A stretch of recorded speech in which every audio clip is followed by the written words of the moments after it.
नमस्कार मित्रों, स्वागत करता हूं आप सभी का अपने YouTube चैनल हिंदी साहित्य बाय पीबी चैनल पर। जैसा कि आप सभी जानते हैं दोस्तों कि हम इस चैनल पर 5000 प्रश्नों की सीरीज को लेकर चल रहे हैं, जो कि हिंदी विषय से संबंधित सभी एग्ज़ाम के लिए बहुत इम्पोर्टेंट है। ठीक है दोस्तों, और स्पेशल दोस्तों UGC नेट की तैयारी कर रहे हैं दोस्तों, आप सभी को अच्छे से पता है। ठीक है दोस्तों, जो इस चैनल पर नए हैं, नए जुड़े हुए व्यक्ति हैं, नए स्टूडेंट हैं, नए मित्र हैं, ठीक है दोस्तों, तो वो लोग इस चैनल को लाइक शेयर सब्सक्राइब जरूर करें दोस्तों। और सब्सक्राइब करते समय दोस्तों बेल आइकन को भी दबाना ना भूलें। ठीक है दोस्तों, तो हम चलते हैं हमारे पहले प्रश्न की ओर। तो हमारा पहला प्रश्न है दोस्तों अपने स्क्रीन के सामने। स्क्रीन पर पहला प्रश्न है दोस्तों,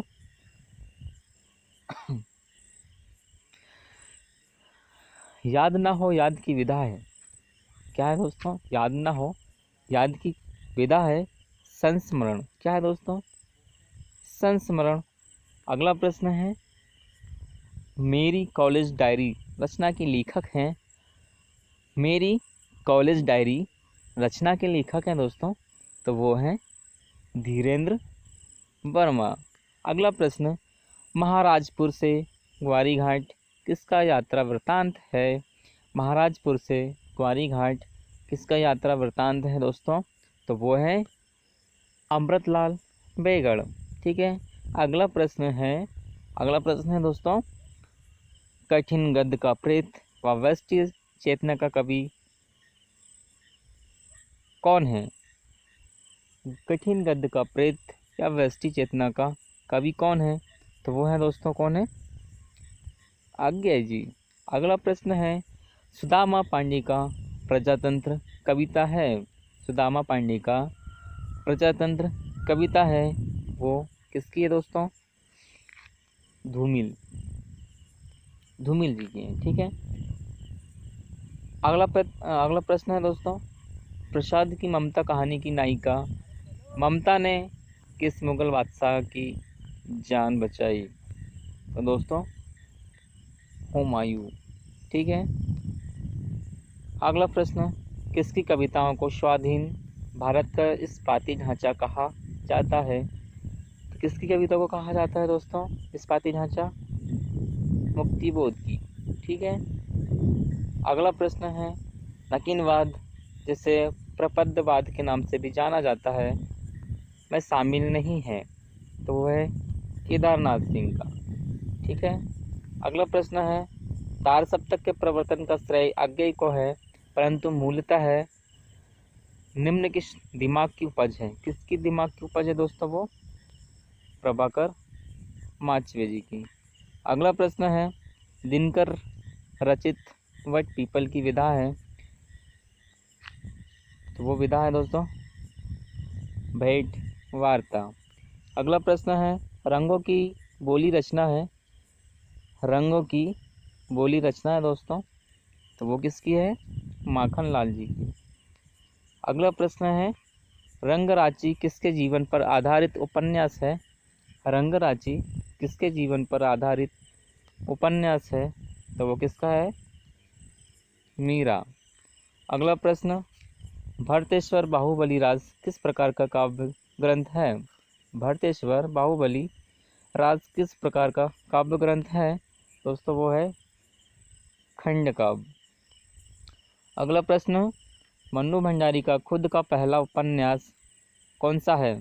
मन्नू भंडारी का खुद का पहला उपन्यास कौन सा है? आपका बंटी।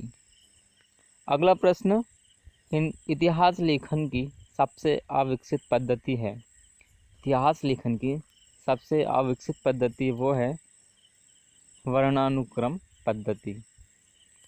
अगला प्रश्न, भाषा के अर्थ में उर्दू शब्द का प्रयोग हुआ। भाषा के अर्थ में उर्दू शब्द का प्रयोग हुआ सन 1755 के बाद। कब हुआ? सन 1755 के बाद। अगला प्रश्न, आधुनिक काल की किस रचना में इतिहास की उपेक्षा की गई। आदिकाल की सॉरी दोस्तों, आदिकाल के किस रचना में इतिहास की उपेक्षा की गई? तो वो है पृथ्वीराज रासो। अगला प्रश्न, अपभ्रंश के भाषिक व व्याकरणिक रूप का स्पष्ट और सुव्यवस्थित विवेचन किसने किया? हेमचंद्र जी ने किया। किसने किया दोस्तों? हेमचंद्र जी ने। अगला प्रश्न है, एक मिनट दोस्तों इसमें छोटा कर लेते हैं। अगला प्रश्न है, प्रयोगवाद नाम का प्रयोग सबसे पहले किसने अपने निबंध प्रयोगवादी रचनाओं में किया? नंद दुलारे वाजपेयी जी ने। किसने किया दोस्तों? नंद दुलारे वाजपेयी जी ने। जिस कालखंड के भीतर किसी विशेष ढंग की रचनाओं की प्रचुरता दिखाई पड़ी वह एक अलग काल माना गया और उसका नामकरण उन्हीं रचनाओं के अनुसार किया गया है, वह मान्यता निम्न में से या किस इतिहासकार की मानी गई है? तो दोस्तों ये है आचार्य रामचंद्र शुक्ल की। ठीक है। अगला प्रश्न है, स्वतंत्र सत्ता धारण न करने वाले शब्द क्या कहलाते हैं? स्वतंत्र सत्ता धारण न करने वाले शब्द क्या कहलाते हैं? तो वो कहलाते हैं यौगिक। अगला प्रश्न है, आचार्य रामचंद्र शुक्ल ने किन दो प्रमुख तथ्यों को ध्यान में रखकर हिंदी साहित्य के इतिहास के कालखंडों को नामकरण किया था? तो ग्रंथों की प्रचुरता एवं ग्रंथों की प्रसिद्धि। ठीक है दोस्तों। अगला प्रश्न है, संदेश राशक है क्या है दोस्तों? खंड काव्य है। क्या है? खंड काव्य है। अगला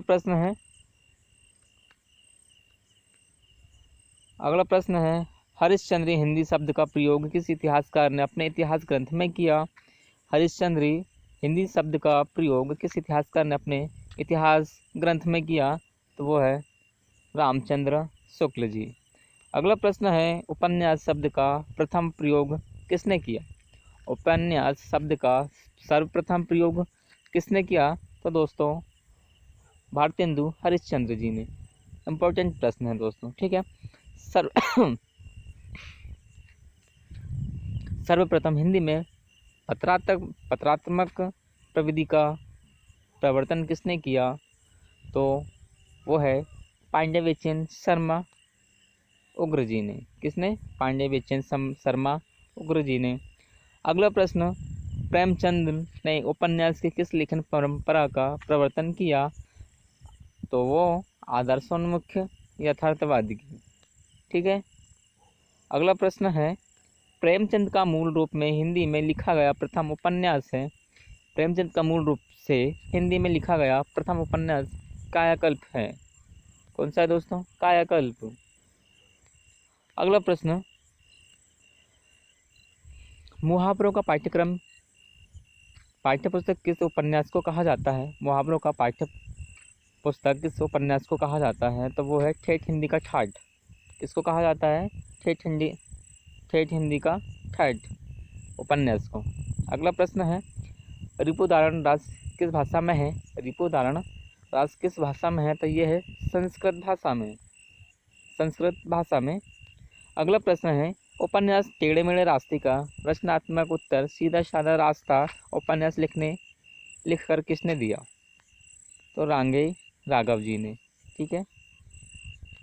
किसने दिया? रांगे राघव जी ने। अगला प्रश्न है, अवस्थानुकृति नाटक की यह परिभाषा किसने दी? तो ये दी है धनंजय जी ने। किसने दी है? धनंजय जी।